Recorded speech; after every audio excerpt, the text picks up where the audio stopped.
सहकार से समृद्धि का मंत्र लेकर सहकारिता मंत्रालय द्वारा देश में डिजिटल सहकारी प्रणाली का एक पारदर्शी, सदस्यों के कल्याण एवं आर्थिक संपन्नता हेतु जवाबदेह व्यापक सहकारी तंत्र को विस्तारित किया जा रहा है। हमारे राज्य झारखंड में सहकारी समितियों के माध्यम से काम करने के लिए अनेक संभावनाएं हैं। मधु उत्पादन एवं अन्य वनोपजों का संग्रहण, मूल्यवर्धन एवं विपणन, फिशरीज, पर्यटन, ग्रामीण आजीविका, हैंडलूम उत्पादन एवं विपणन आदि के क्षेत्र में कार्य करने के लिए क्या कोई केंद्र सरकार नई लक्षित सहकारी समितियां बना रही है, जिससे राज्य के किसानों एवं नए उद्यमियों के अनुकूल इकोसिस्टम बनाया जा सके? माननीय सभापति महोदय, सदस्य ने यहाँ पे सहकार से समृद्धि की योजना के अंतर्गत सवाल पूछा है। मैं आपके माध्यम से सदन को बताना चाहूंगा कि जब से 4 साल पहले ये मंत्रालय की स्थापना हुई, तब से पूरे देश में एक समान सहकारिता का विकास हो, सहकारिता पहुंचे, इसके लिए बहुत सारे कदम उठाए गए। देश भर की सभी पंचायतों और गांवों को कवर करने का इसमें उद्देश्य था।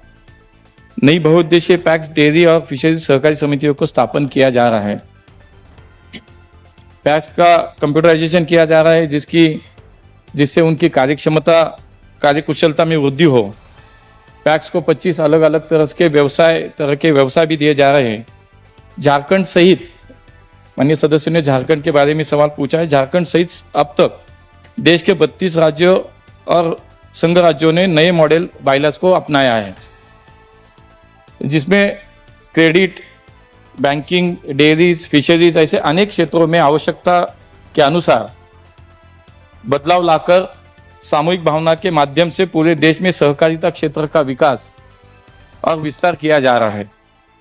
2002 के बाद माननीय सभापति महोदय, पहली बार राष्ट्रीय सहकारिता नीति बनाई गई और जो पूरे देश में सहकारिता क्षेत्र का उसके माध्यम से सहविकास अब सुनिश्चित करेगी।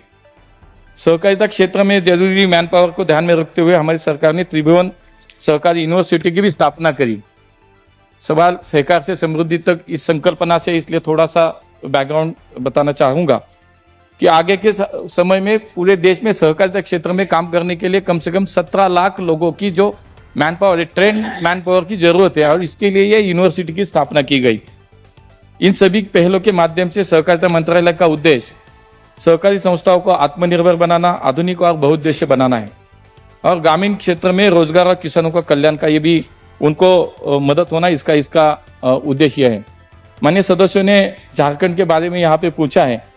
मैं आपके माध्यम से उनको बताना चाहूँगा कि झारखंड जैसे जनजातीय राज्य में शहद, दूध, फिशरीज, वन उपज और अन्य कृषि आधारित उत्पादों के माध्यम से सहकारी समितियों के द्वारा कार्य करने की अनेक संभावनाएं हैं, और इसी को ध्यान में रखते हुए केंद्र सरकार द्वारा किसानों और ग्रामीण समुदायों को प्रत्यक्ष लाभ पहुंचाने के लिए कई महत्वपूर्ण कदम माननीय सभापति महोदय उठाए गए हैं। कई नई मल्टीपर्पज पैक्स का वहाँ पे गठन किया जा रहा है, जो कि शहद कलेक्शन और प्रोसेसिंग, दूध उत्पादन, फिशरीज, वन उपज और अन्य स्थानिक उत्पादों से जुड़ी गतिविधियां कर रहा है। सहकारिता मंत्रालय की नीति संबंधी पहल से पैक्सों के लिए आदर्श उपविधियां लागू करना, राष्ट्रीय सहकारी नीति 2025 के आलोक में पैक्स में शासन सुधार के साथ साथ महिलाओं, ST/SC सदस्यों के लिए पर्याप्त प्रतिनिधित्व के साथ साथ व्यापक सदस्यता को अनिवार्य किया गया है। मेरा राज्य झारखंड एक ट्राइबल स्टेट है। मैं माननीय मंत्री जी से जानना चाहूंगा कि सहकारिता मंत्रालय के माध्यम से सहकार से समृद्धि के मंत्र को साकार करने के लिए, झारखंड के पैक्स को मजबूत करने के लिए और क्या-क्या कार्य किए जा रहे हैं?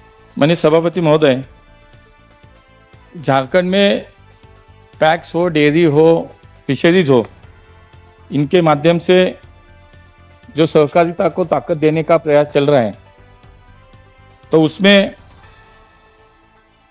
अभी सदस्य ने बताया कि ये एक ट्राइबल स्टेट है, और इसके होने के कारण यहाँ सहकारी संस्थाओं की भूमिका भी बहुत महत्वपूर्ण है। झारखंड में सहकारिता मंत्रालय द्वारा सहकार से समृद्धि के मंत्र को साकार करने के लिए पैक्स को मजबूत बनने के लिए देश के मंत्रालय के माध्यम से भी वहां पे कार्य किए जा रहे हैं।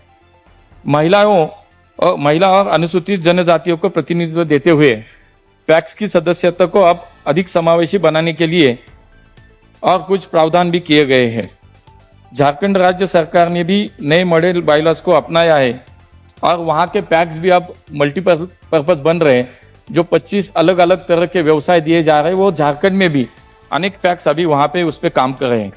इस वजह से पैक्स क्रॉप लोन के साथ अभी CCC कॉमन सर्विस सेंटर भी चला रहे हैं, प्रधान किसान समृद्धि केंद्र भी वहाँ चला रहे हैं, प्रधानमंत्री भारतीय जन औषधि केंद्र भी वहाँ पे चला रहे हैं